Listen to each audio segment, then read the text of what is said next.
head, hands, and legs. When you cut several places with one sweep of the longsword, it is the continuous cut. You must practice this cut. It is often used. With detailed practice, you should be able to understand it. The fire and stones cut. The fire and stones cut means that when the enemy's longsword and your longsword clash together, you cut as strongly as possible without raising the sword even a little. This means cutting quickly with the hands, body and legs, all three cutting strongly. If you train well enough, you will be able to strike strongly. The red leaves cut. The red leaves cut means knocking down the enemy's sword. The spirit should be getting control of his sword. When the enemy is in a longsword attitude in front of you and intent on cutting, hitting and parrying, you should strongly hit the enemy's sword with the fire and stones cut, perhaps in the design of the no design, no conception cut. If you then beat down the point of his sword with a sticky feeling, he will necessarily drop the sword. If you practice this cut, it becomes easy to make the enemy drop his sword. You must train repetitively.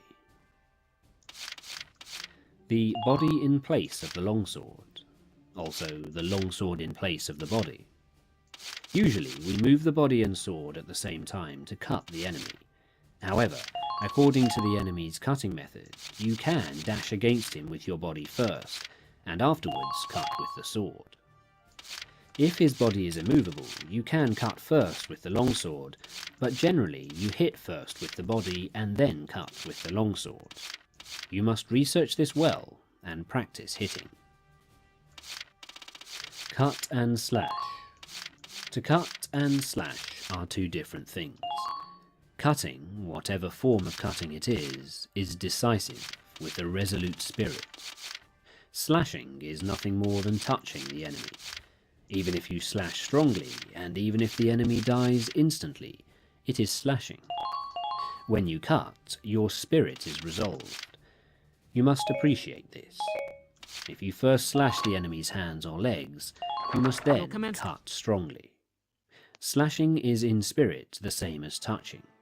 When you realize this, they become indistinguishable. Learn this well. Move out!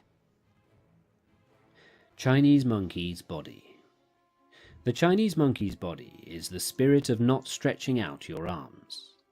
The spirit is to get in quickly, without in the least extending your arms, before the enemy cuts. If you are intent upon not stretching out your arms, you are effectively far away. The spirit is to go in with your whole body. When you come to within arm's reach, it becomes easy to move your body in. You must research this well. Glue and lacquer emulsion body. The spirit of glue and lacquer emulsion body is to stick to the enemy and not separate from him. When you approach the enemy, stick firmly with your head, body and legs. People tend to advance their head and legs quickly, but their body lags behind. You should stick firmly so that there is not the slightest gap between the enemy's body and your body. You must consider this carefully. Watch me dance! To strive for height. By to strive for height is meant, when you close with the enemy, to strive with him for superior height without cringing. Stretch your legs, stretch your hips, and stretch your neck face to face with him. When you think you have won and you are the higher, thrust in strongly. You must learn this. My legs aren't listening To apply to me. stickiness. When the enemy attacks, and you also attack with the longsword, you go in with a sticky feeling and fix your longsword against the enemy's as you receive his cut. The spirit of stickiness is not hitting very strongly, but hitting so that the longswords do not separate easily. Entering combat! It is best to approach as calmly as possible when hitting the enemy's longsword with stickiness. The difference between stickiness and entanglement is that stickiness is firm and entanglement is weak. You must appreciate this. The body strike. The body strike means to approach the enemy through a gap in his guard. The spirit is to strike him with your body. Turn your face a little aside and strike the enemy's breast with your left shoulder thrust out. Approach with a spirit of bouncing the enemy away, striking as strongly as possible in time with your breathing. If you achieve this method of closing with the enemy, you will be able to knock him 10 or 20 feet away. It is possible to strike the enemy until he is dead. Train well. 3 ways to parry his attack. There are 3 methods to parry a cut. First, by dashing the enemy's longsword to your right, as if thrusting at his eyes when he makes an attack. Here goes! Or to parry by thrusting the enemy's longsword towards his right eye with a feeling of snipping his neck. Or, when you have a short longsword, without worrying about parrying the enemy's longsword, to close with him quickly, thrusting at his face with your left hand. These are the 3 ways to parry. You must bear in mind that you can always clench your left hand and thrust at the enemy's face with your fist. For this, it is necessary to train. To stab at the face. To stab at the face means, when you are in confrontation with the enemy, that your spirit is intent on stabbing at his face, following the line of the blades with the point of your longsword. If you are intent on stabbing at his face and body will become rideable. When the enemy becomes rideable, there are various opportunities for winning. You must concentrate on this. When fighting and the enemy's body become as if rideable, you can win quickly, so you ought not to forget to stab at the face. You must pursue the value of this technique through training. To stab at the heart. To stab at the heart means when fighting and there are obstructions above or to the sides, and whenever it is difficult to cut, to thrust at the enemy. You must stab at the enemy's breast without letting the point of your longsword waver, showing the enemy the ridge of the blade square on, and with the spirit of deflecting his longsword. The spirit of this principle is often useful when we become tired or for some reason our longsword will not cut. You must understand the application of this method. To scold. Tut tut. Scold means that when the enemy tries to countercut as you attack, you countercut again from below as if thrusting at him, trying to hold him down. With very quick timing of cut, scolding the enemy. Thrust up, tut, and cut, tut. This timing is encountered time and time again in exchanges of blows. The way to scold, tut, tut, is to time the cut simultaneously with raising your longsword as if to thrust the enemy. You must learn this through repetitive practice. The smacking parry. By smacking parry is meant that when you clash swords with the enemy, you meet his attacking cut on your longsword with a ti-dum rhythm, smacking his sword and cutting him. The spirit of the smacking parry is not parrying or smacking strongly, but smacking the enemy's sword in accordance with his attacking cut, primarily intent on quickly cutting him. If you understand the timing of smacking, however hard your long swords clash together, your sword point will not be knocked back even a little. You must research sufficiently to realize this. Next partner! There are many enemies. There are many enemies applies when you are fighting one against many. Draw both sword and companion sword and assume a wide stretched left and right angle. The spirit is to chase the enemies around from side to side, even though they come from all 4 directions. Observe their attacking order, and go to meet first those who attack first. Sweep your eyes around broadly, carefully examining the attacking order, and cut left and right alternately with your swords. Waiting is bad. Always quickly reassume your attitudes to both sides. Cut the enemies down as they advance, crushing them in the direction from which they attack. Whatever you do, you must drive the enemies together, as if tying a line of fishes, and when they are seen to be piled up, cut them down strongly, without giving them room to move. The advantage when coming to blows. You can know how to win through strategy with the longsword, but it cannot be clearly explained in writing. You must practice diligently in order to understand how to win. Oral tradition. The true way of strategy is revealed in the longsword. One cut. You can win with certainty with the spirit of one cut. It is difficult to attain this if you do not learn strategy well.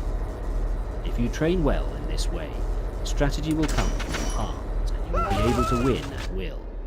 You must train diligently.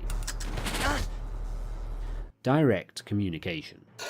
The spirit of direct communication is how the true way of the Untitled school is received and handed down. Oral tradition. Teach your body strategy.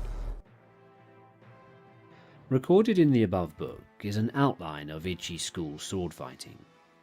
To learn how to win with the longsword in strategy, first learn the 5 approaches and the 5 attitudes, and absorb the way of the longsword naturally in your body. You must understand the spirit of time, handle the longsword naturally, and move body and legs in harmony with your spirit. Whether beating one man or 2, you will then know values in strategy. Here we go! Study the contents of this book, taking one item at a time, and through fighting with enemies, you will gradually come to know the principle of the way. Deliberately, with a patient spirit, absorb the virtue of all this, from time to time raising your hand in combat. Maintain this spirit whenever you cross swords with an enemy. Step by step, walk the 1,000-mile road. Study strategy over the years and achieve the spirit of the warrior. Today is victory over yourself of yesterday. Tomorrow is your victory over lesser men. Next, in order to beat more skillful men, train according to this book, not allowing your heart to be swayed along a sidetrack. If you attain this way of victory, then you will be able to beat several tens of men. We need help! What remains is sword fighting ability, which you can attain in battles and duels. Try to keep your heads down. The 2nd year of Shoho, the 12th day of the 5th month, 1645. Shinmen Musashi. The Fire Book. In this, the Fire Book of the Untitled School of Strategy, I describe fighting as fire. In the first place, people think narrowly about the benefit of strategy. By using only their fingertips, they only know the benefit of 3 of the 5 inches of the wrist. They let a contest be decided, as with the folding fan, merely by the span of their forearms. They specialize in the small matter of dexterity, learning such trifles as hand and leg movements with the bamboo practice sword. In my strategy, the training for killing enemies is done by way of many contests, fighting for survival, discovering the meaning of life and death, learning the way of the sword, I'll take care of it. judging the strength of attacks, and understanding the way of the edge and ridge of the sword. You cannot profit from small techniques, particularly when full armor is worn. My way of strategy is the sure method to win when fighting for your life, one man against 5 or 10. There is nothing wrong with the principle, one man can beat 10, so 1,000 men can beat 10,000. You must research this. Of course, you cannot assemble 1,000 or 10,000 men for everyday training, but you can become a master of strategy by training alone with a sword, so that you can understand the enemy's strategies, his strength and resources, and come to appreciate how to apply strategy to beat 10,000 enemies. Any man who wants to master the essence of my strategy must research diligently, training morning and evening. Thus can he polish his skill, become free from self, and realize extraordinary ability. He will come to possess miraculous power. This is the practical result of strategy. Depending on the place. Here we go. Examine your environment. Stand in the sun. That is, take up an attitude with the sun behind you. If the situation does not allow this, you must try to keep the sun on your right side.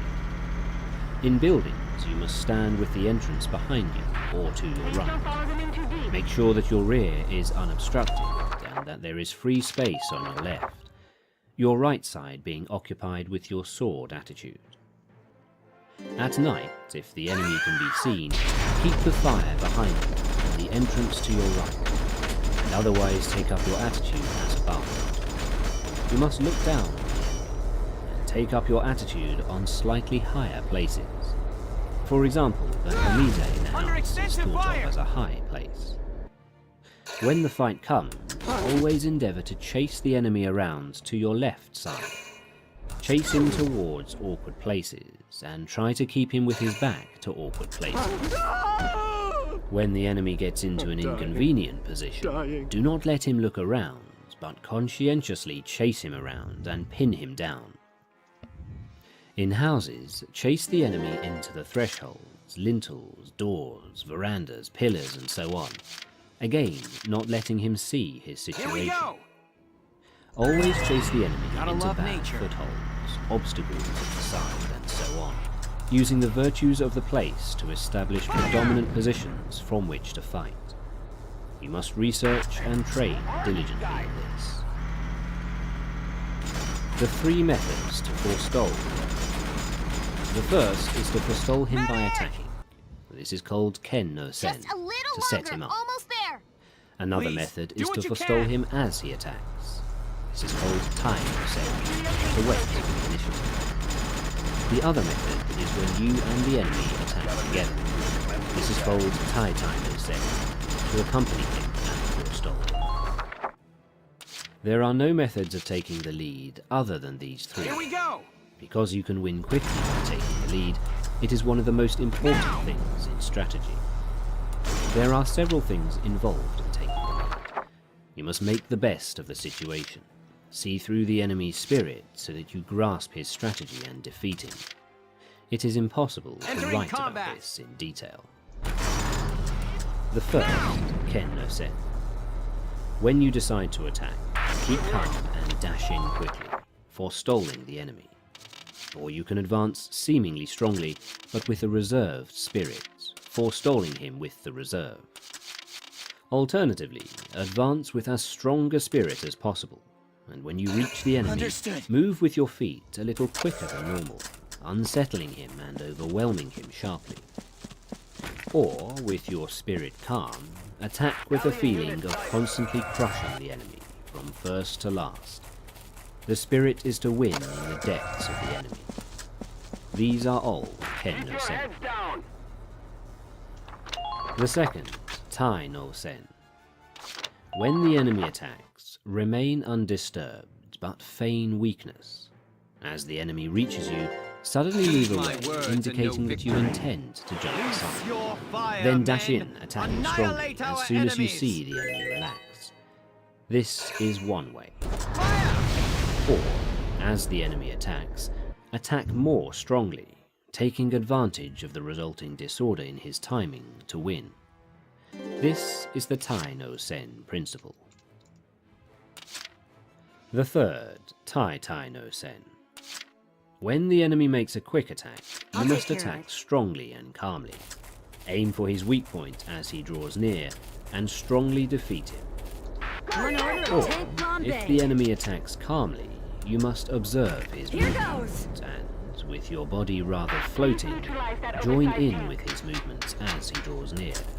Move quickly and cut him strongly. This is Tai no Sen. These things cannot be clearly explained in I'll words. take care of it.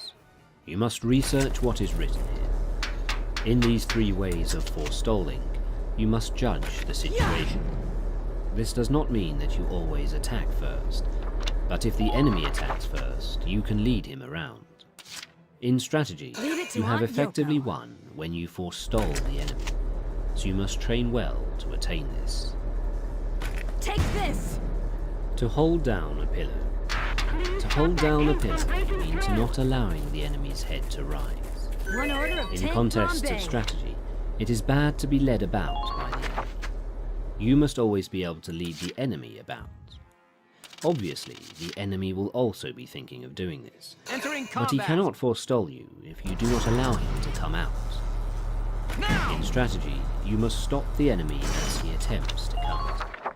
You must push down his thrust and throw off his hold when he tries to grapple. You? Sure. This is the meaning of to hold down a pillow.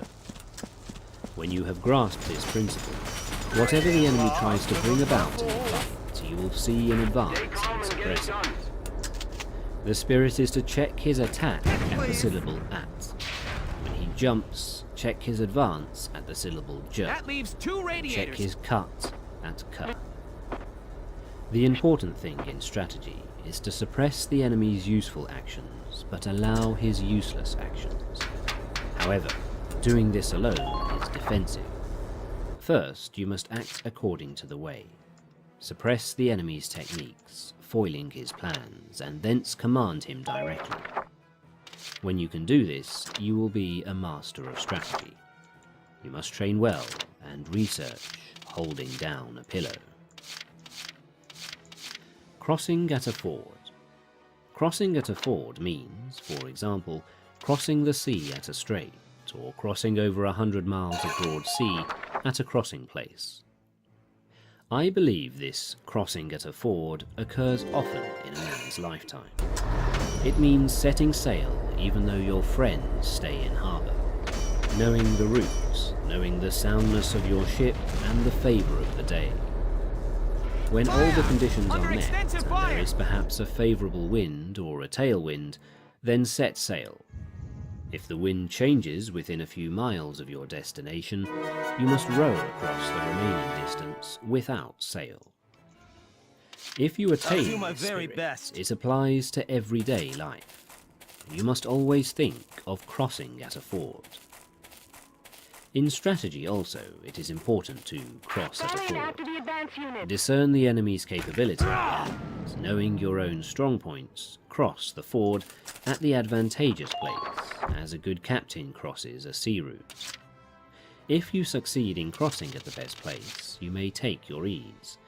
To cross at a ford means to attack the enemy's weak point got it. and to put yourself in an advantageous position. This is how to win in large-scale strategy. The spirit of crossing at a ford is necessary in both large and small-scale strategy. Thank you. You must research this well. To know the times. To know the times means to know the enemy's disposition in battle. Is it flourishing or waning? By observing the spirit of the enemy's men and getting the best position, you can work out the enemy's disposition combat. and move your men accordingly. You can win through this principle of strategy, fighting from a position of advantage. When Here we in a go. duel, you must forestall the enemy and attack when you have first recognized his school of strategy, perceived his quality and his strong and weak points. Attack in an unsuspected manner, knowing his meter and modulation and the appropriate timing. Knowing the times means, if your ability is high, seeing right into things. If you are thoroughly conversant with strategy, you will recognize the enemy's intentions and thus have many opportunities to win. You must sufficiently study this. I'm ready to go. To tread down the sword. To tread down the sword is a principle often used in strategy. First, in large-scale strategy, when the enemy first discharges bows and guns and then attacks, it is difficult for us to attack if we are busy loading powder into our guns or notching our arrows. The spirit is to attack quickly while the enemy is still shooting with bows or guns. The spirit is to win by treading down as we receive the enemy's attack. In single combat, we cannot get a decisive my victory words by and no cutting with a tidum-tidum Your feeling in fire, the wake men. of the enemy's attacking Annihilate our longsword. enemies.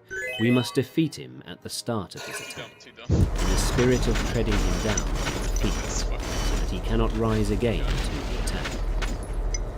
Treading does not simply mean treading with the feet. Tread with the body, tread with the spirit, Damage severe. of course, tread and cut with the longsword. You must achieve the spirit of not allowing the enemy to attack a second time. This is the spirit of forestalling in every sense. Once at the enemy, you should not aspire just to strike him, but to cling after the attack. You must study this deeply. To know collapse. Everything can collapse. Houses, bodies, and enemies collapse when their rhythm becomes deranged. In large-scale strategy, when the enemy starts to collapse, you must pursue him without letting the chance go. If you fail to take advantage of your enemy's collapse, they may recover. In single combat, the enemy sometimes loses timing and collapses. If you let this opportunity pass, he may recover and not be so negligent thereafter. Fix your eye on the enemy's collapse and chase him, attacking so that you do not let him recover. You must do this. The chasing attack is with a strong I'll do spirit. my best. You must utterly cut the enemy down so that he does not recover his position. You must understand utterly how to cut down the enemy. To become the enemy. Thank you. To become the enemy means to think yourself into the enemy's position. In the world, people tend to think of a robber trapped in a house Leave it to as a Aunt fortified Yoko. enemy. However, if we think of becoming the enemy, we feel that the whole world is against us and that there is no escape. He who is shut inside is a pheasant. He who enters to arrest is a hawk. You must appreciate this. In large-scale strategy, people are always under the impression that the enemy is strong and so tend to become cautious. But if you have good soldiers, if you understand the principles of strategy, and if you know how to beat the enemy, there is nothing to worry about. In single combat also, you must put yourself in the enemy's position. If you think, here is a master of the way who knows the I'll take care of principles it. of strategy, then you will surely lose. You must consider this deeply. To release four hands. To release four hands is used when you and the enemy are contending with the same spirit, and the issue cannot be decided. Abandon this spirit and win through with an alternative. In large-scale strategy, as a four-hand spirit, do not give up. It is man's existence. Lord Maximilian. Immediately throw away this spirit and win with a technique the enemy does not expect. In single combat also, when we think we have fallen into the four-hand situation, we must defeat the enemy by changing our mind and applying a suitable technique according to his condition. You must be able to judge this. If the reports are true. To move the shade. To move the shade is used when you cannot see the enemy's spirit. In large-scale strategy, when you cannot see the enemy's position, indicate that you are about to attack strongly, to discover his resources. It is easy then to defeat him with a different method once you see his resources. In single combat, if the enemy takes up a rear or side attitude of the longsword, so that you cannot see his intention, make a feint Major attack, damage and sustained. the enemy will show his longsword, thinking he sees your spirit. Benefiting from what you are shown, you can win with certainty. If you are negligent, you will miss the timing. Research this well. To hold down a shadow. Resting. Holding down a shadow is used when you can see the enemy's attacking spirit. In large-scale strategy, when the enemy embarks on an attack, if you make a show of strongly suppressing his technique, he will change his mind. Then, altering your spirit, defeat him by forestalling him with a void spirit. Or, in single combat, hold down the enemy's strong intention with a suitable timing, and defeat him by forestalling him with this timing. You must study this well. To pass on. Many things are said to be passed on. Sleepiness can be passed on, and yawning can be passed on. Time can be passed on also. In large-scale strategy, when the enemy is agitated and shows an inclination to rush, do not mind in the least. Make a show of complete calmness, and the enemy will be taken by this and will become relaxed. When you see that this spirit has been passed on, you can bring about the enemy's defeat by attacking strongly with a void spirit. In single combat, you can win by relaxing your body and spirit, and then, catching on the moment the enemy relaxes, attack strongly and quickly, forestalling him. What is known as getting someone drunk is similar to this. You can also infect the enemy with a bored, careless or weak spirit. You must study this well. To cause loss of balance. Many things can cause a loss of balance. One cause is danger, another is hardship, and another is surprise. You must research this. In large-scale strategy, it is important to cause loss of balance. Attack without warning where the enemy is not expecting it, and while his spirit is undecided, follow up your advantage and, having the lead, defeat him.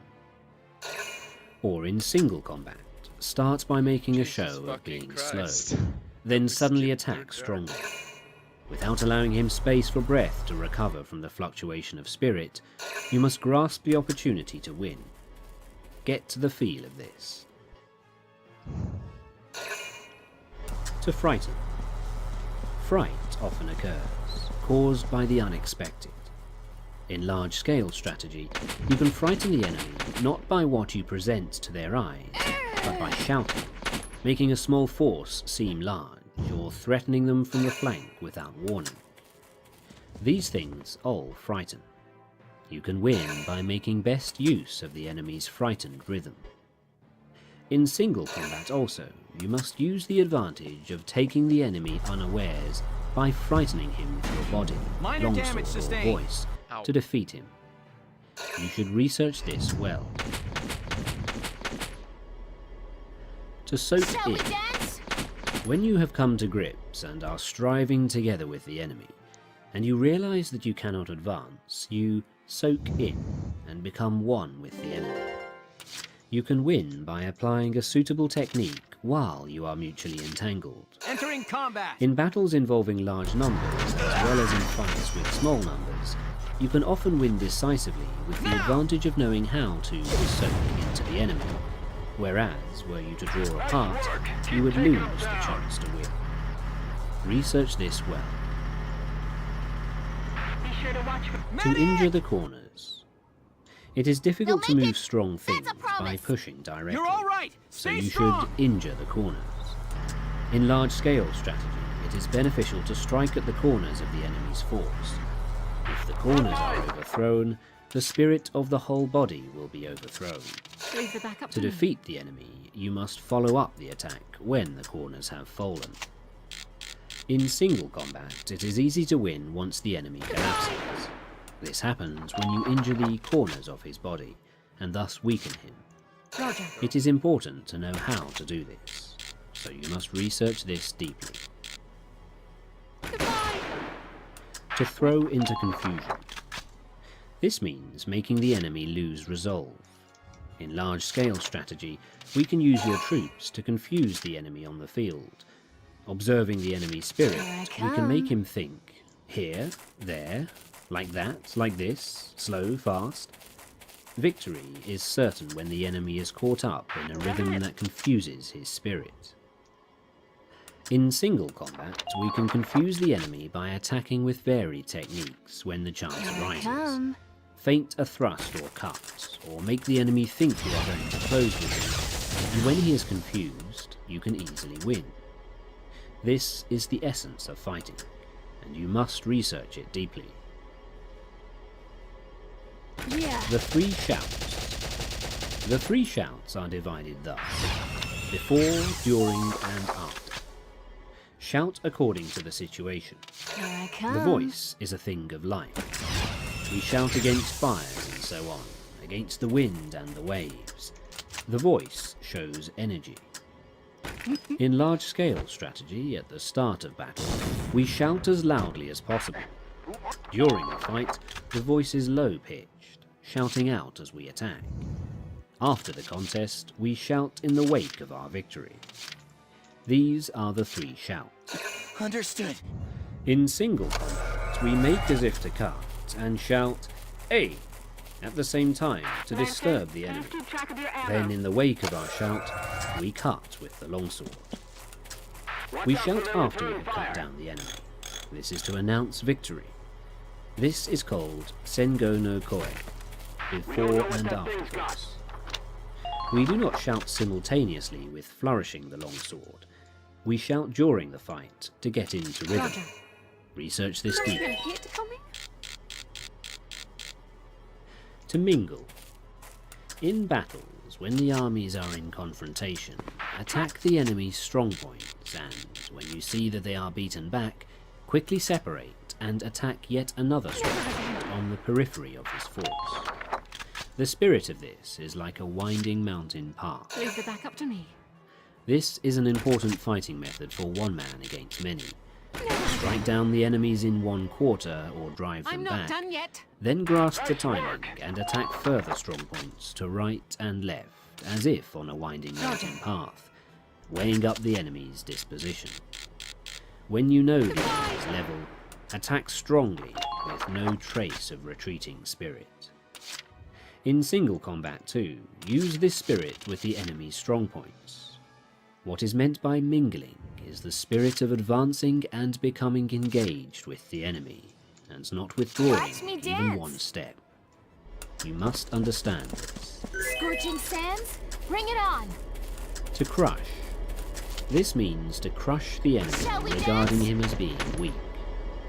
In large-scale partner. strategy, when we see that the enemy has few men, or if he has many men but his spirit is weak and disordered, we knock the hat over his eyes, crushing him utterly. If we crush lightly, he may recover. You must learn the spirit of crushing as Please if with stay a strong. hand grip. I'm on my way! In single combat, if the enemy is less skillful than yourself, if his rhythm is disorganized, is falling into evasive or retreating attitudes, we must There's a crush tank him in straightway, front of me. with no concern for his presence and without Okay. allowing him space for breath. It is essential to crush him all at once. The primary thing is not to let him recover his position, even a little. You must research this deeply. Heed my words and know victory. The Mountain Sea Fire, chain. men! Annihilate our The Mountain enemies! Sea spirit means that it is bad to repeat the same thing several times when fighting the enemy. There may be no help but to do something twice, Fire! but do not Under try it extensive a third fire! time. If you once make an attack and fail, there is little chance of success if you use the same approach again. If you attempt a technique that you have previously tried unsuccessfully and fail yet again, then you must change your attacking method. If the enemy thinks of the mountains, attack like the sea, and if he thinks of the sea, attack like the mountains. You must research this deeply. To penetrate the depths. When we are fighting with the enemy, even when it can be seen that we can win on the surface with the benefit of the way, if his spirit is not extinguished, he may be beaten superficially, yet undefeated in spirit deep They're inside. gonna get shot. With this principle of penetrating the depths, we can destroy the enemy's spirits in its depths, demoralizing him by quickly changing our spirit. This often occurs. I'm on it. Penetrating the depths means penetrating with the longsword, penetrating with the body, and penetrating with the spirit. This cannot be understood in a generalization. Once we have crushed the enemy in the depths, there is no need to remain spirited, but otherwise we must remain spirited. If the enemy remains spirited, it is difficult to crush him. You must train in penetrating the depths for large-scale strategy and also Here we single go. combat. To renew. To renew applies when we are fighting with the enemy and an entangled spirit arises where there is no possible resolution. Medic! We must abandon our efforts. Sit tight. Think of the Almost situation in a fresh spirit, then win in the new spirit. To renew when we are deadlocked with the enemy means that without changing our circumstance, we change our spirit and win through a different technique. It is necessary to consider how to renew also applies in large-scale strategy. Research this I'll do my diligently. best.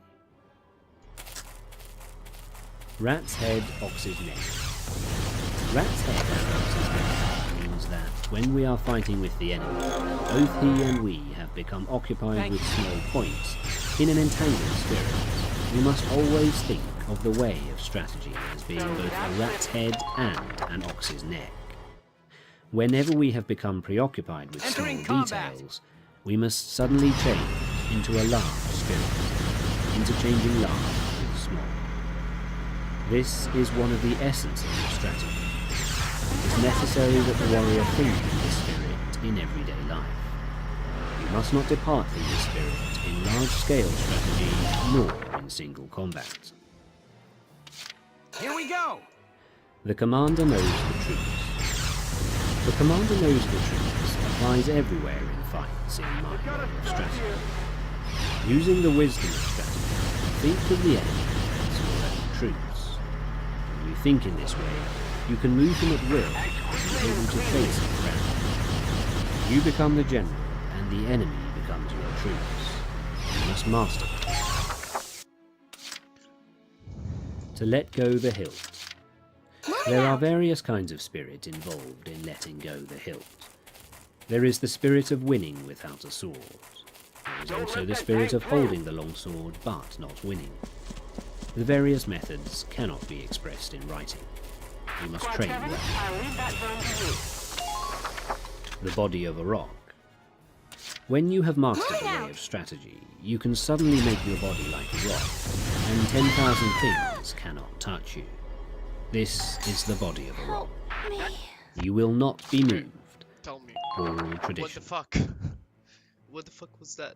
What is recorded What the above fuck? is what has been constantly on my mind. Heed about my Ichi's words full and no sword fencing, victory. written down as Your it came to me. fire, men!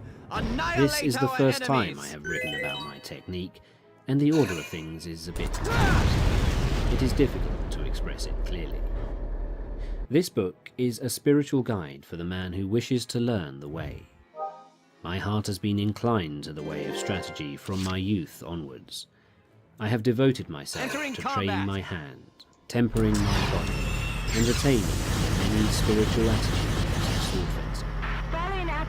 If we watch men of other schools discussing theory and concentrating on techniques with the hand, even though they seem skillful to watch, they have not the slightest true spirit. Of course, men who study in this way think they are training the body and spirit, but it is an obstacle to the true way, and its bad influence remains forever. Thus, the true way of strategy is becoming decadent and dying out. The true way of sword fencing is the craft of defeating the enemy in a fight, and nothing other than this. If you attain and adhere to the wisdom of my strategy, you need never doubt that you will win. The enemy tank has been damaged. The Everybody, second cut. year of Showa, 5th month, 12th day, 1645. Shinmen Musashi. The wind. In strategy, you must know the ways of other schools. So I have written about various other traditions of strategy I'll in do my very this, the best. Wind book. Without knowledge of the ways of other schools, it is difficult to understand the essence of my Ichi school. Looking at other schools, we find some that specialize in techniques of strength, using extra long swords. Some schools study the way of the short sword, known as kodachi. Some schools teach dexterity in Here we large go. numbers of sword techniques, teaching attitudes of the sword as the surface and the way as the interior. That none of these are the true way, I show clearly in the interior of this book. All the vices and virtues, I'll do my and very rights best. and wrongs. My Ichi school is different. Other schools make accomplishments their means of livelihood, growing flowers and decoratively colouring articles in order to sell them. This is definitely not the way of strategy. Some of the world's strategists are concerned only with sword fencing and limit their training to flourishing the longsword and carriage of the body. But is dexterity alone sufficient to win? This is not the essence of the way. I have recorded the unsatisfactory points of other schools one by one in this book. You must study these matters deeply to appreciate the benefit of my Nito-ichi school. Other schools using extra long swords. Some other schools have a liking for extra long swords. From the point of view of my strategy, these must be seen as weak schools. This is because they do not appreciate the principle of cutting the enemy by any means. Their preference is for the extra long sword, and relying on the virtue of its length, they think to defeat the enemy from a distance. In this world, it is said, 1 inch gives the hand advantage. But these are the idle words of one who does not know strategy. It shows the inferior strategy of a weak spirit that men should be dependent on the length of their sword, fighting from a distance without the benefit of strategy. I expect there is a case for the school in question liking extra long swords as part of its doctrine, but if we compare this with real life, it is unreasonable. Surely we need not necessarily be defeated if we are using a short sword and have no long sword. It is difficult for these people to cut the enemy when at close quarters because of the length of the long sword. The blade path is large, so the long sword is an encumbrance, and they are at a disadvantage compared to the man armed with a short companion sword. Go down! From olden times it has been said, great and small go together, so do not unconditionally dislike extra long swords. Just try and What stop I dislike is the inclination towards the long sword. If we consider large-scale strategy, we can think of large forces in terms of long swords, and small forces as short swords. Cannot few men give battle against many? There are many instances of few men overcoming many. Your strategy is of no account if, when called on to fight in a confined space, your heart is inclined to the long sword, or if you are in a house armed only with your companion sword. Besides, some men have not the strength of others. In my doctrine, I dislike preconceived, narrow spirit. You must study this well. The strong longsword spirit in other schools. You should not speak of strong and weak longswords. If you just wield the longsword in a strong spirit, your cutting will become coarse, and if you use the sword coarsely, you will have difficulty in winning. Okay. If you are concerned with the strength of your sword, you will try to cut unreasonably strongly, and you will not be able to cut at all. It is also bad to try to cut strongly when testing the sword. Whenever you cross swords with an enemy, you must not think of cutting him either strongly or weakly. Just think of cutting and killing him. Be intent solely on killing the enemy. Then it's our turn to advance. Do not try to cut Don't let strongly. Maximilian get And, away. of course, do not think of cutting weakly. You should only be concerned with killing the enemy. If you rely on strength, when you hit the enemy's sword, you will inevitably hit too hard. If you do this, your own sword will be carried along as a result. Thus the saying, the strongest man wins, has no meaning. In large-scale strategy, if you have a strong army and are relying on strength to win, but the enemy also has a strong army, the battle will be fierce. This is the same for both sides. Without the correct principle, the fight cannot be won. The spirit of my school is to win through the wisdom of strategy, paying no attention to trifles. Study this well. Power. Use of the shorter longsword in other schools. Using a shorter longsword is not the true way to win. In ancient times, tachi and katana meant long and short swords. Men of superior strength in the world can wield even a long sword lightly, so there is no case for their liking the short sword, They also make use of the length of spears and halberds. Some men use a shorter longsword with the intention of jumping in and stabbing the enemy at the unguarded moment when he flourishes his sword. This inclination is bad. To aim for the enemy's unguarded moment is completely defensive and undesirable at close quarters with the enemy. Furthermore, you cannot use the method of jumping inside his defense with a short sword if there are many enemies. Some men think that if they go against many enemies with a shorter longsword, they can unrestrictedly frisk around, cutting in sweeps, but they have to parry cuts continuously and eventually become entangled with the enemy. This is inconsistent with the true way of strategy. The sure way to win thus is to chase the enemy around in a confusing manner, causing him to jump aside, with your body held strongly and straight. The same principle applies to large-scale strategy. The essence of strategy is to fall upon the enemy in large numbers and to bring about his speedy downfall. By their study of strategy, people of the world get used to countering, evading, and retreating as the normal thing. They become set in this habit, so can easily be paraded around by the enemy. The way of strategy is straight and true. You must chase the enemy around and make him obey your spirit. Other schools with many methods of using the longsword. I think it is held in other schools that there are many ways of using the longsword in order to gain the admiration of beginners. This is selling the way. It is a vile spirit in strategy. The reason for this is that to deliberate over many ways of cutting down a man is an error. To start with, killing is not the way of mankind. Killing is the same for people who know about fighting and for those who do not.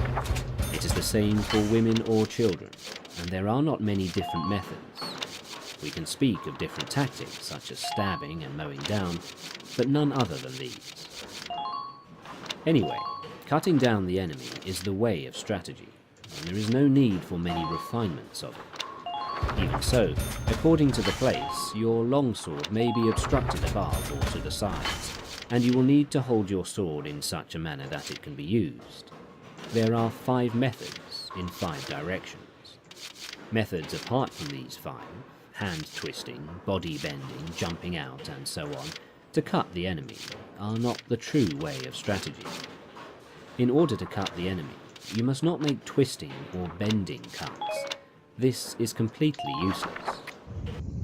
In my strategy, I bear my spirit and body straight, and cause the enemy to twist and bend. The necessary spirit is to win by attacking the enemy when his spirit is warped. I'm sorry.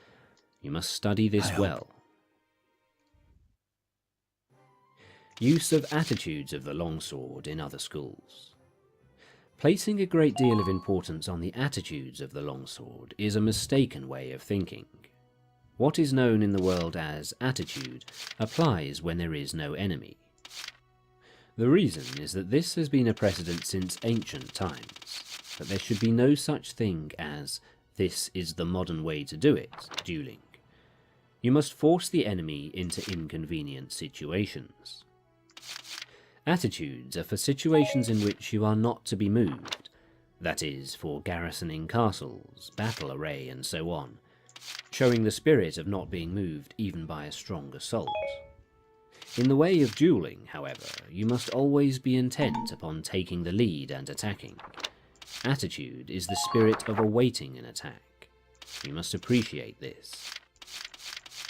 In duels of strategy, you must move the opponent's attitude. Attack where his spirit is lax, throw him into confusion, irritate and terrify him. Take advantage of the enemy's rhythm when he is unsettled, and you can win. I dislike the defensive spirit known as attitude. Therefore, in my way, there is something called attitude no attitude. In large-scale strategy, we deploy our troops for battle, bearing in mind our strength, observing the enemy's numbers, and noting the details of the battlefield. My name is Cesare. This is at the start of the battle. The spirit of attacking is completely different from the spirit of being attacked. Bearing an attack well with a strong attitude and parrying the enemy's attack well is like making a wall of spears and halberds. When you attack the enemy, your spirit must go to the extent of pulling the stakes out of a wall and using them as spears and halberds. You must examine this well. Marino. Fixing the eyes in other schools. Some schools maintain that the eyes should be fixed on the enemy's longsword. Some schools fix the eyes on the hands, some fix the eyes on the face, some fix the eyes on the feet, and so on. If you fix the eyes on these places, your spirit can become confused and your strategy thwarted. I will explain this in detail. Footballers do not fix their eyes on the ball, but by good play on the field, they can perform well. When you become accustomed to something, you are not limited to the use of your eyes. People such as master musicians have the music score in front of their nose, or flourish the sword in several ways when they have mastered the way, but this does not mean that they fix their eyes on these things specifically, or that they make pointless movements of the sword. It means that they can see naturally. We should look. The enemy could be closer In than the we way think. of strategy, when you have fought many times, you will easily be able to appraise the speed and position of the enemy's sword, and having mastery of the way, you will see the weight of his spirit. In strategy, fixing the eyes means gazing at the man's heart. In large-scale strategy, the area to watch is the enemy's strength. Perception and sight are the two methods of seeing. Largo! We've got to Perception move our butts now. consists 2 of more minutes and concentrating we'll be strongly dead. on the enemy's spirit, observing the condition of the battlefield, fixing the gaze strongly, seeing the progress of the fight and the changes of the battle. This is the sure way to win. Right. In single combat, you must not fix the eyes on details. As I said before, if you fix your eyes on details and neglect important things, your spirit will become bewildered, and victory will escape you. Research this principle well, and train diligently. Use of the feet in other schools. There are various methods of using the feet: floating foot, jumping foot, springing foot, treading foot, crow's foot, and such nimble walking methods. From the point of view of my strategy, these are all unsatisfactory. I dislike floating foot because the feet always tend to float during the fight. The way must be trod firmly. Neither do I like jumping foot because it encourages the habit of jumping and a jumpy spirit. However much you jump, there is no real justification for it, so jumping is bad. Springing foot causes a springing spirit, which is indecisive. Treading foot is a waiting method, and I especially dislike it. Apart from these, there are various fast walking methods, such as crow's foot and so on. Sometimes, however, you may encounter the enemy on marshland, swampy ground, river valleys, stony ground, or narrow roads, in which situations you cannot jump or move the feet quickly. In my strategy, the footwork does not change. I always walk as I usually do in the street. You must never lose control of your feet. According to the enemy's rhythm, move fast or slowly, adjusting your body not too much and not too little. Carrying the feet is important also in large-scale strategy. This is because if you attack quickly and thoughtlessly, without knowing the enemy's spirit, your rhythm will become deranged and you will not be able to win. Or, if you advance too slowly, you will not be able to take advantage of the enemy's disorder. The opportunity to win will escape, and you will not be able to finish the fight quickly. You must win by seizing upon the enemy's disorder and derangement, and by not according him even a little hope of recovery. Practice this well. Speed in other schools. Speed is not part of the true way of strategy. Speed implies that things seem fast or slow, according to whether or not they are in rhythm. Whatever the way, the master of strategy does not appear fast. Some people can walk as fast as 100 or 120 miles in a day, but this does not mean that they can run continuously from morning till night. Unpracticed runners may seem to have been running all day, but their performance is poor. In the way of dance, accomplished performers can sing while dancing, but when beginners try this, they slow down and their spirit becomes busy. The old pine tree melody, beaten on a leather drum, is tranquil, but when beginners try this, they slow down and their spirit becomes busy. Very skillful people can manage a fast rhythm, but it is bad to beat hurriedly. If you try to beat too quickly, you will get out of time. Of course, slowness is bad. Really skillful people never get out of time and are always deliberate and never appear busy. From this example, the principle can be seen. What is known as speed is especially bad in the way of strategy. The reason for this is that depending on the place, marsh or swamp and so on, it may not be possible to move the body and legs together quickly. Still less will you be able to cut quickly if you have a long sword in this situation. If you try to cut quickly, as if using a fan or short sword, you will not actually cut even a little. You must appreciate this. In large-scale strategy also, a fast, busy spirit is undesirable. The spirit must be that of holding down a pillow. Then you will not be even a little late. When your opponent is hurrying recklessly, you must act contrarily and keep calm. You must not be influenced by the opponent. Train diligently to attain this. Interior and surface in other schools. There is no interior nor surface in strategy. The artistic accomplishments usually claim their inner meaning and secret tradition, and interior and gait, but in combat there is no such thing as fighting on the surface or cutting with the interior. When I teach my way, I first teach by training in techniques which are easy for the pupil to understand, a doctrine which is easy to understand. I gradually endeavour to explain the deep principle, points which it is hardly possible to comprehend, according to the pupil's progress. In any event, because the way to understand is through experience, I do not speak of interior and gait. In this world, if you go into the mountains and decide to go deeper and yet deeper, instead you will emerge at the gate. Whatever is the way, it has no interior, and it is sometimes a good thing to point out the gate. In strategy, we cannot say what is concealed and what is revealed. Accordingly, I dislike passing on my way through written pledges and regulations. Perceiving the ability of my pupils, I teach the direct way, remove the bad influence of other schools, and gradually introduce them to the true way of the warrior. The method of teaching my strategy is with a trustworthy spirit. You must train diligently. I have tried to record an outline of the strategy of other schools in the above 9 sections.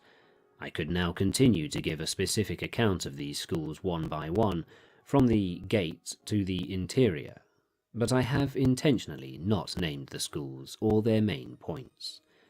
The reason for this is that different branches of schools give different interpretations of the doctrines. Inasmuch as men's opinions differ, so there must be differing ideas on the same matter.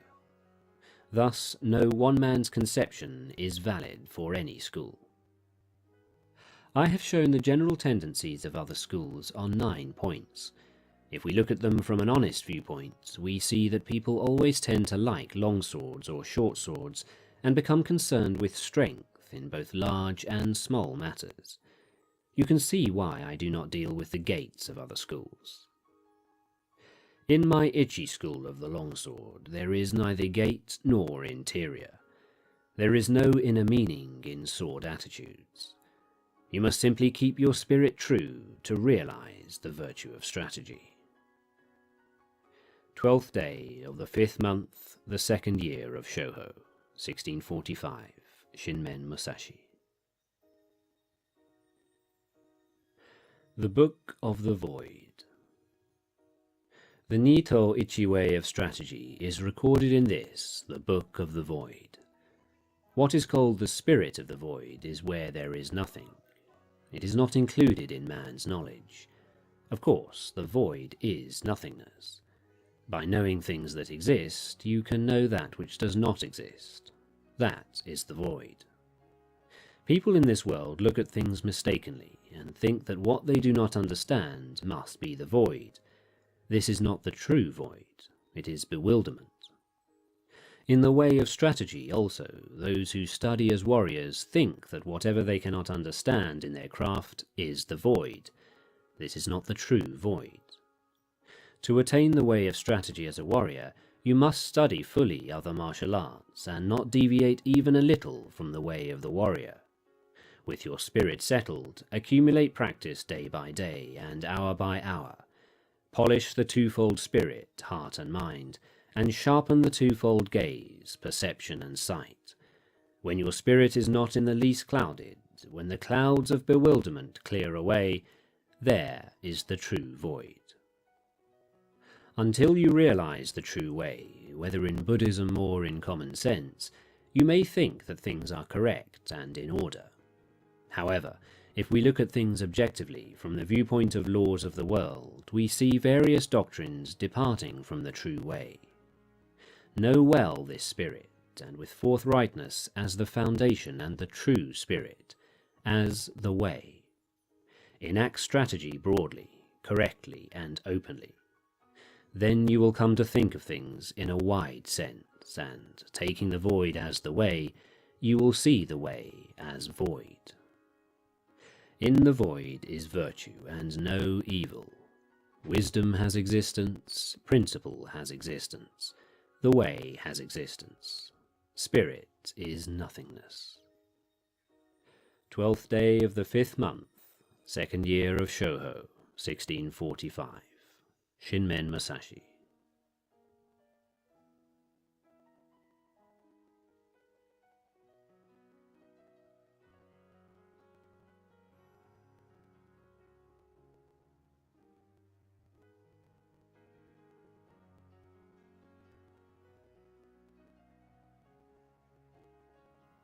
Two, if there is an outbreak of fire but the enemy's soldiers remain quiet, bide your time and do not attack.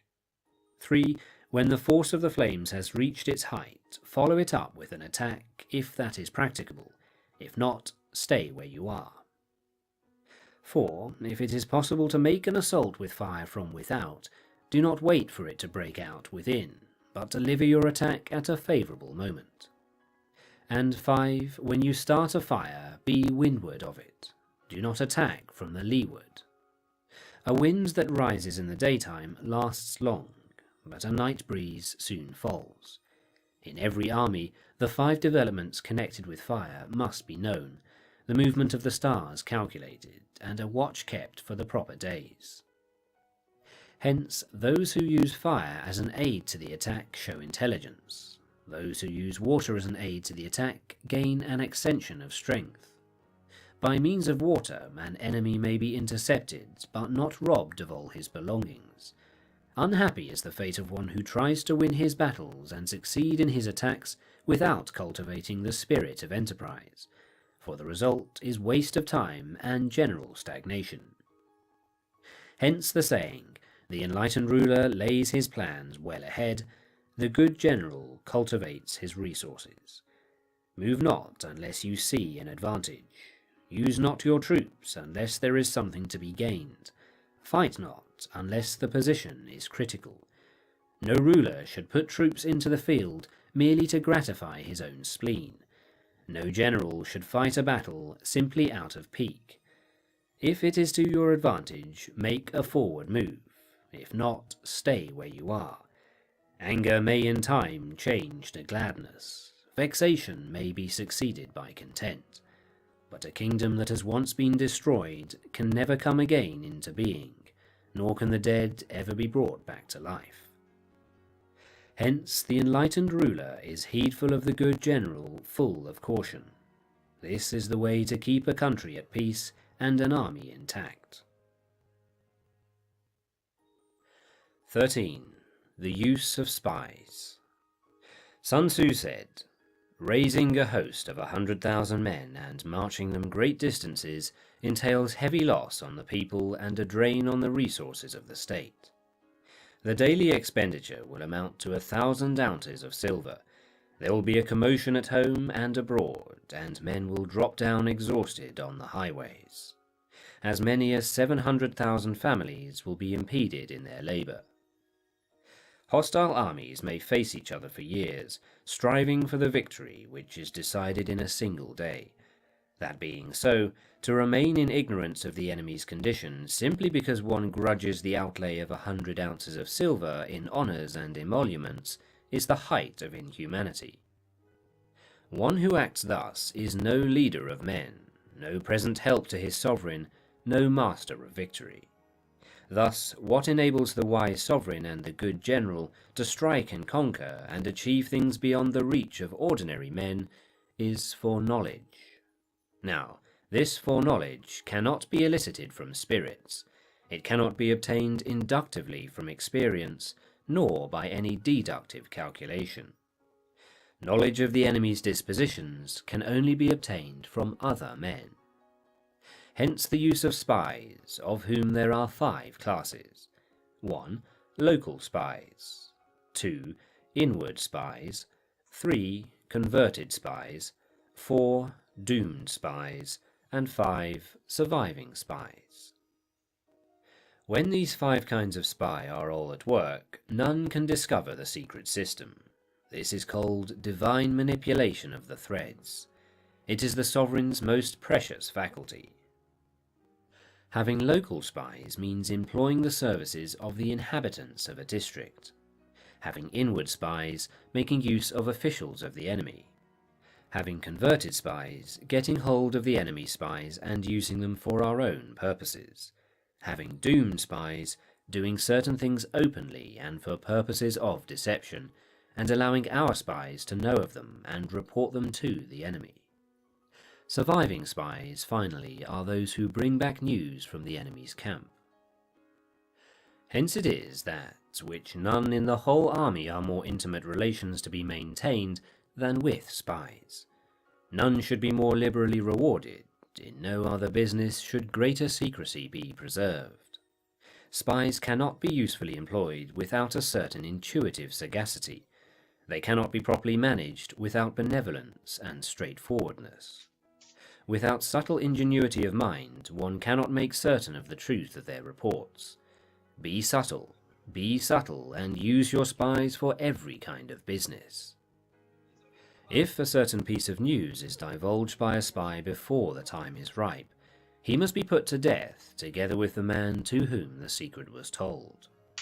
Whether the object be to crush an army, to storm a city, or to assassinate an individual, it is always necessary to begin by finding out the names of the attendants, the aides-de-camp, the doorkeepers and sentries of the general in command.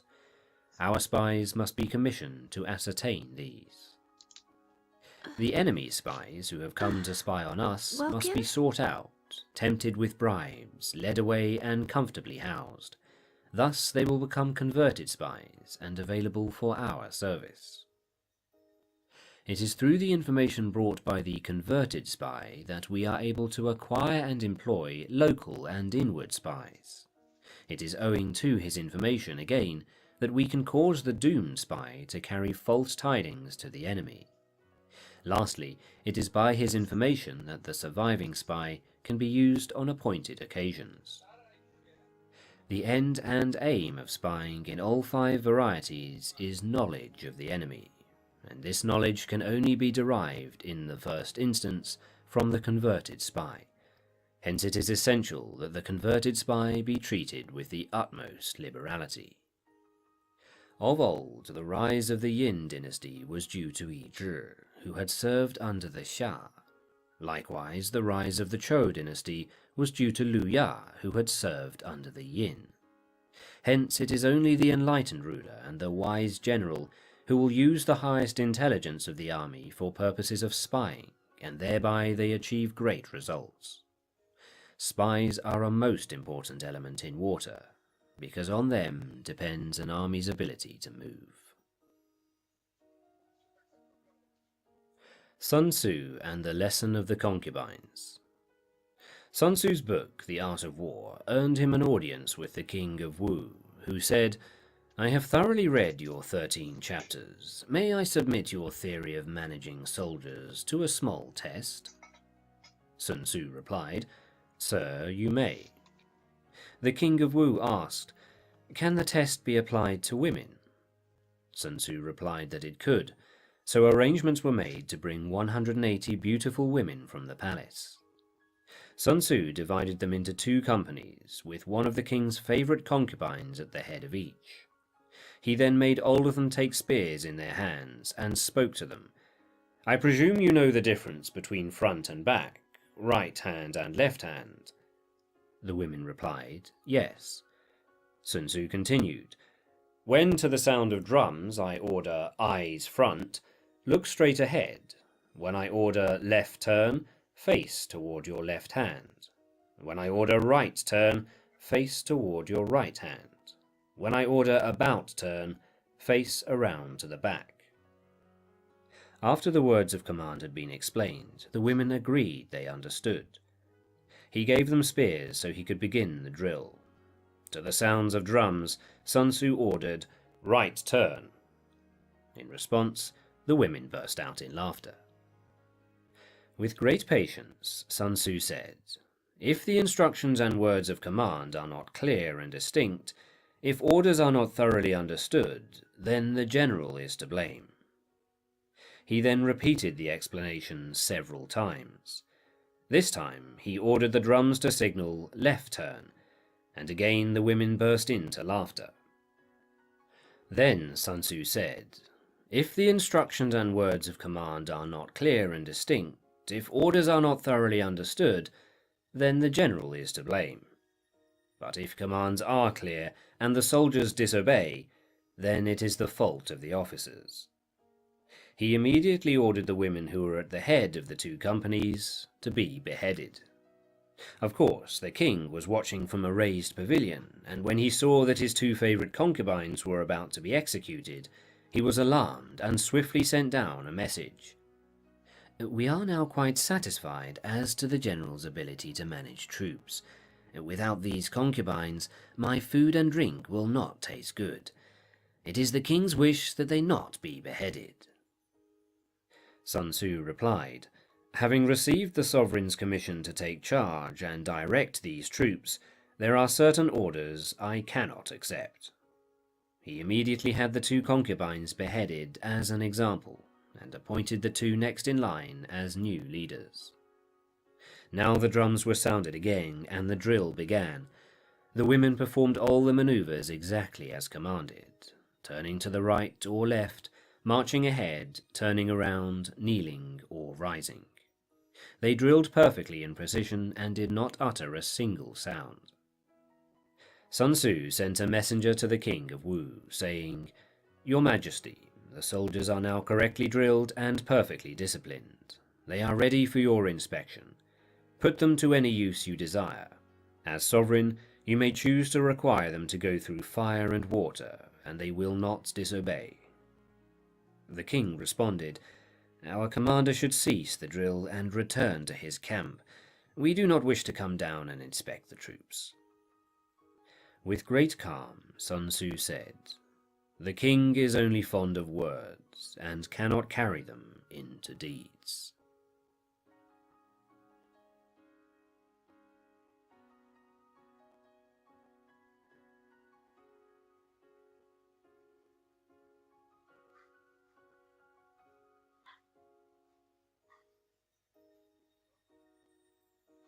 You have come in order to find this out from the diviner. Yet if you are indeed a philosopher, you know when you arrive what the nature of it is. For if it is one of the things which are not under our control, it is altogether necessary that what is going to take place is neither good nor evil. Do not, therefore, bring to the diviner desire or aversion, and do not approach him with trembling, but having first made up your mind that every issue is indifferent and nothing to you, but that, whatever it may be, it will be possible for you to turn it to good use, and that no one will prevent this. Go, then, with confidence to the gods as counsellors, and after that, when some counsel has been given you, remember whom you have taken as counsellors, and whom you will be disregarding if you disobey. But go to divination as Socrates thought that men should go, that is, in cases where the whole inquiry has reference to the outcome, and where neither from reason nor from any other technical art are means vouchsafed for discovering the matter in question. Hence, when it is your duty to share the danger of a friend or of your country, do not ask of the diviner whether you ought to share that danger. For if the diviner forewarns you that the omens of sacrifice have been unfavourable, it is clear that death is portended, or the injury of some member of your body, or exile. Yet reason requires that even at this risk, you are to stand by your friend, and share the danger with your country. Wherefore, give heed to the greater diviner, the Pythian Apollo, who cast out of his temple the man who had not helped his friend when he was being murdered. 33. Lay down for yourself at the outset a certain stamp and type of character for yourself, which you are to maintain whether you are by yourself or are meeting with people. And be silent for the most part, or else make only the most necessary remarks, and express these in few words. But rarely, and when occasion requires you to talk, talk indeed, but about no ordinary topics. Do not talk about gladiators or horse races or athletes, or things to eat or drink, topics that arise on all occasions. But above all, do not talk about people, either blaming or praising or comparing them. If, then, you can, by your own conversation, bring over that of your companions to what is seemly. But if you happen to be left alone in the presence of aliens, keep silence. Do not laugh much, nor at many things, nor boisterously. Refuse, if you can, to take an oath at all, but if that is impossible, refuse as far as circumstances allow. Avoid entertainments given by outsiders and by persons ignorant of philosophy, but if an appropriate occasion arises for you to attend, be on the alert to avoid lapsing into the behaviour of such laymen. For you may rest assured that, if a man's companion be dirty, the person who keeps close company with him must of necessity get a share of his dirt, even though he himself happens to be clean. In things that pertain to the body, take only as much as your bare need requires. I mean things such as food, drink, clothing, shelter, and household slaves. But cut down everything which is for outward show or luxury. In your sex life, preserve purity as far as you can before marriage, and, if you indulge, take only those privileges which are lawful. However, do not make yourself offensive or censorious to those who do indulge, and do not make frequent mention of the fact that you do not yourself indulge.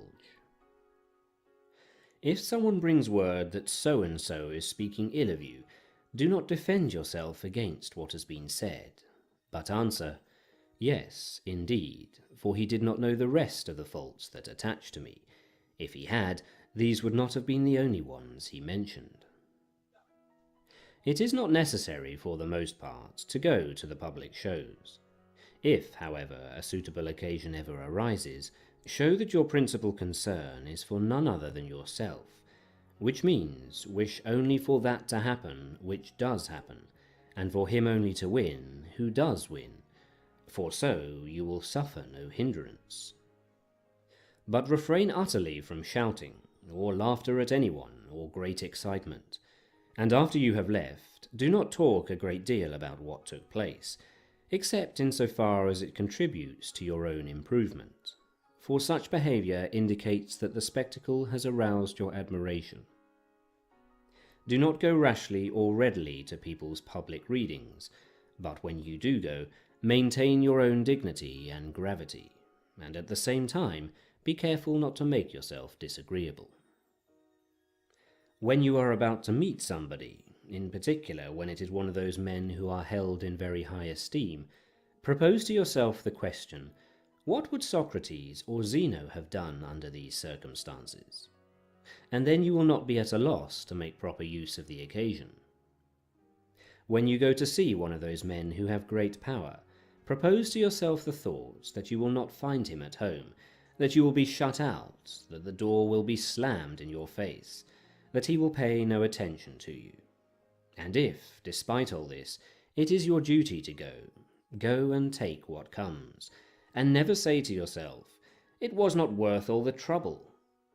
For this is characteristic of the layman, that is, a man who is vexed at externals. In your conversation, avoid making mention at great length and excessively of your own deeds or dangers, because it is not as pleasant for others to hear about your adventures as it is for you to call to mind your own dangers. Avoid also raising a laugh, for this is a kind of behaviour that slips easily into vulgarity, and at the same time is calculated to lessen the respect which your neighbours have of you. It is dangerous also to lapse into foul language. When, therefore, anything of the sort occurs, if the occasion be suitable, go even so far as to reprove the person who has made such a lapse.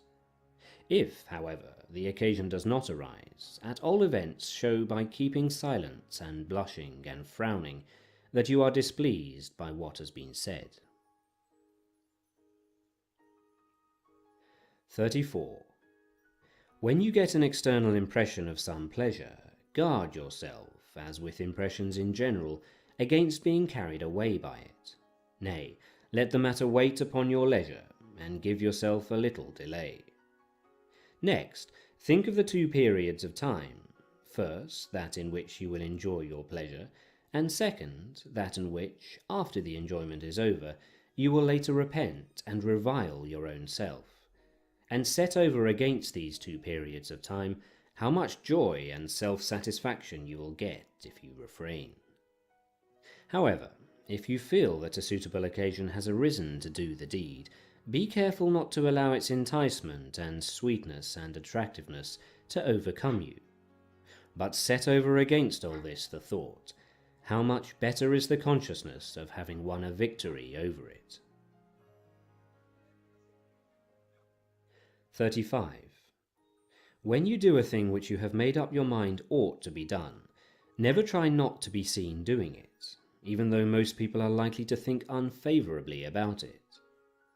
If, however, what you are doing is not right, avoid the deed itself altogether. But if it is right, why fear those who are going to rebuke you wrongly?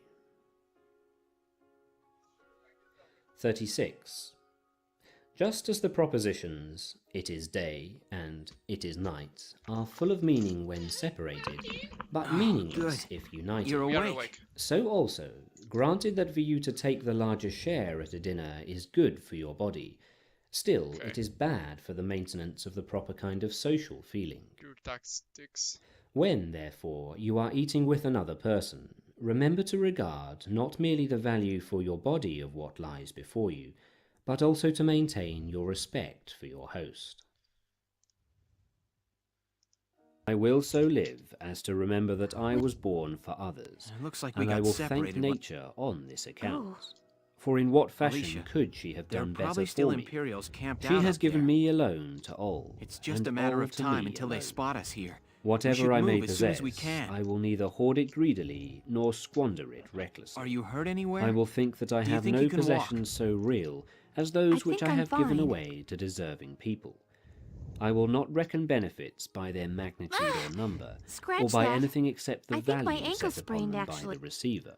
But I should be I okay. never will It's consider a not too gift bad to to be a walk on. large one, if it be Sorry, bestowed I know it upon a hurts. worthy object. Of course. I will do nothing Great. because of public Now, opinion, let's try to sneak but out of this everything mess. because of conscience. Whenever I do anything alone by myself, I will believe that the eyes of the Roman people are upon me while I do it. In eating and drinking, my object shall be to quench the desires Alicia, of nature, Here's a not map. to fill and empty my belly. I will be agreeable with my friends, gentle and mild to my foes. I will grant pardon before I am asked for it, and will meet the wishes of honourable men halfway.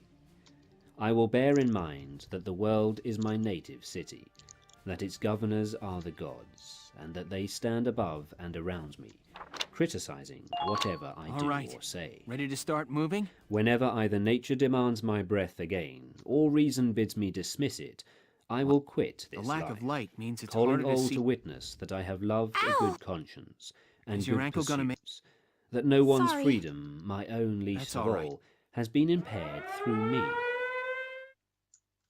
He who sets up Is that- these as the rules of his Have they life spotted? will soar aloft No, and their aim is strive too to far make off. his way They're to probably the trying to gods. scare us out. Of a truth, even If though we're he careful, fails, we can yet predict he where they'll fight. fails in a high emprise.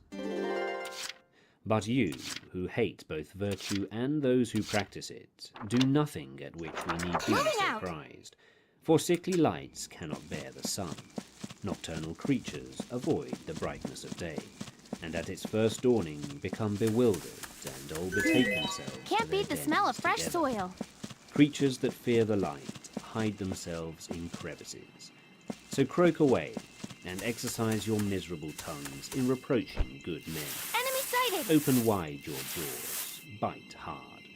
You will break many teeth before you make any impression. Here we go. 21.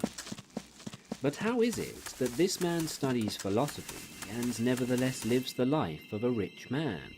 Why does he say that wealth ought to be despised and yet possess it? Oh, that's that a life luciferant. should be despised and yet live? Hey, wait. That health should be The despised luciferant feeds and mostly yet on guard it with the utmost care, With and luck. wish it to be as good as possible? Does he consider banishment to be an empty name, and say, what evil is there in changing one country for another? And yet, if permitted, does he not grow old in his native land? Does he declare that there is no difference between a longer and a shorter time, and yet, if he be not prevented, lengthen out his life and flourish in a green old age? His answer is that these things ought to be My despised, turn, okay? not that he should not possess them, but that he should not possess them with fear and trembling. He does not drive them away from him, but when they leave him, he follows after them unconcernedly. Where, indeed, can fortune invest riches more securely than in a place from Pull whence it they can together. always be recovered without any squabble with their trustee? Marcus Cato, when he was praising Curius and Coruncanius, and that century in which the possession of a few small silver coins were an offence which was punished by the censor, himself owned 4 million sesterces, a less fortune, no doubt, than that of Crassus, but larger than of Cato the censor. If the amounts be compared, he had outstripped his great-grandfather further than he himself was outdone by Crassus, and if still greater riches had fallen to his lot, he would not have spurned them. Moving For the out! wise man does not think himself unworthy of any chance presents. He does not love riches, but he prefers to have them. He does not receive them into his spirits, but only into his house. Here we go. Nor does he cast away from him what he already possesses, but keeps them, and is willing that his virtue should receive a larger It's a subject wilder- matter for its exercise. Just have to grind the stem and leaves down. 22. Who can doubt, Okay, however, let's- that the wise man, if he is rich, has a wider field for the development of his powers than if he is poor, Enemy sighted! seeing that in the latter case the only virtue which he can display is that of neither being perverted nor crushed by his poverty, whereas if he has riches, he will have a wide field for the exhibition of temperance, generosity, laboriousness, methodical arrangement, Yes! and grandeur. The wise man will not despise himself, however short of stature he may be, but nevertheless he will wish to be tall. Even though he be feeble and one-eyed, he may be in good health, yet he would prefer to have bodily strength, and that too, while he knows all the while that he has something which is even more powerful. He will endure illness, and will hope for good health. My turn, okay? For some things, though they may be trifles compared with the sum total, and though they may be taken away without destroying the chief good, yet add somewhat to the constant cheerfulness which arises from virtue.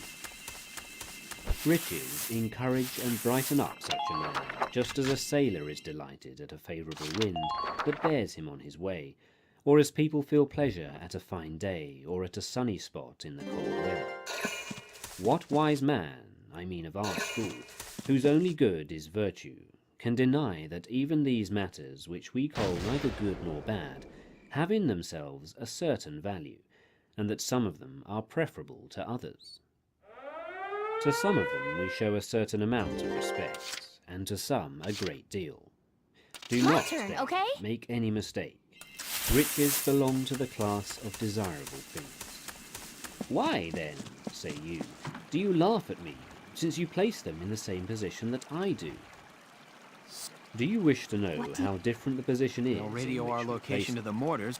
If my riches Not leave high on my me, list they of will good- carry away with them nothing except themselves. You will be bewildered, and will seem to be left without yourself if they should pass away from you. With me, riches occupy a certain place, but with you they occupy the highest place of all. In fine, my riches belong to me. You belong to your riches. 23. Cease, then, forbidding Moving out. philosophers to possess money. No one has condemned wisdom to poverty. The philosopher may own ample wealth, but will not own wealth which has been torn from another, or which is stained with another's blood.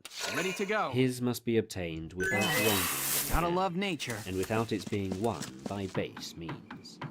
It must be alike honourably come by Gotta and love honourably nature. spent, and must be such as spite alone could shake its head at.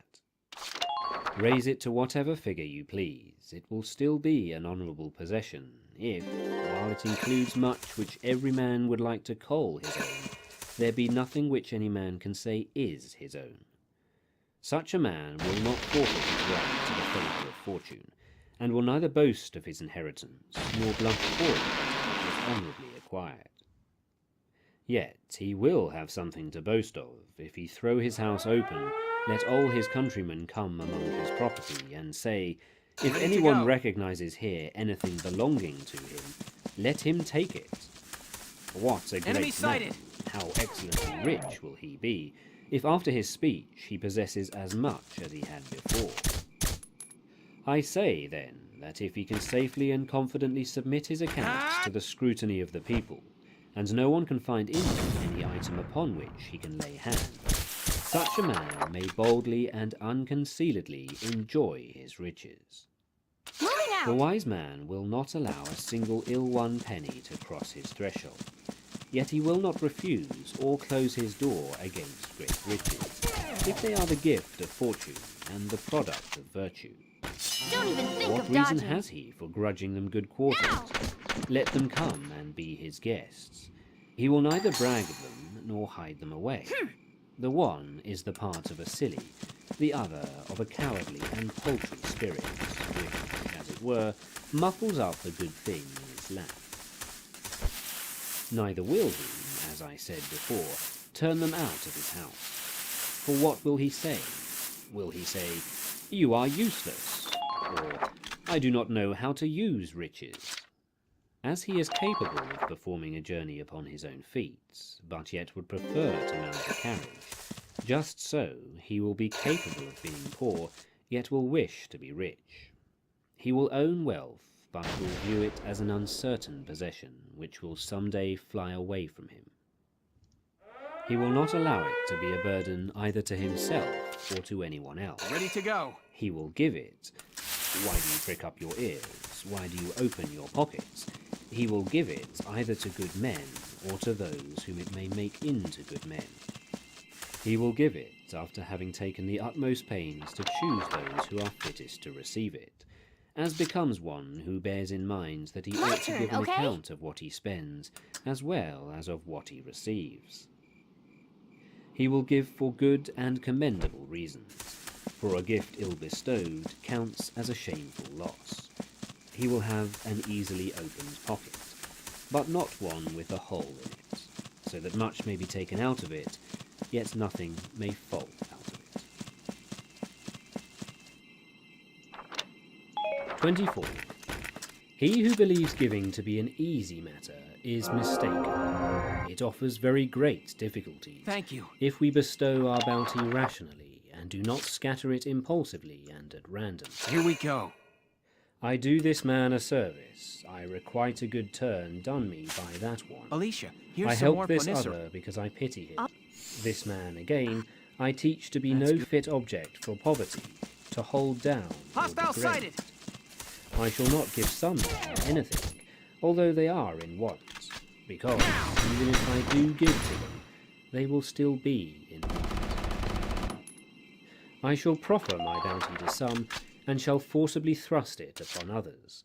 I cannot be neglecting my own interests while I am doing this. Here we go. At no time do I make more people in my debt Gotta love nature. than when I am giving Now! it away. What, say you, do you give that you may receive again? At any rate, I do not give that I may throw my bounty away. What I give should be so placed that, although I cannot ask for its return, yet it may be given back to me. A benefit should be invested in the same manner as a treasure buried deep in the earth, which you would not dig up unless actually obliged. Why, what opportunities of conferring benefits the mere house of a rich man affords? For who considers generous behaviour due only to those who wear the toga? Nature bids me do good to mankind. What difference does it make whether they be slaves or freemen, free-born or emancipated, whether their freedom be legally acquired or bestowed by arrangement among friends? Wherever there is a human being, there is an opportunity for a benefit. Consequently, money may be distributed even within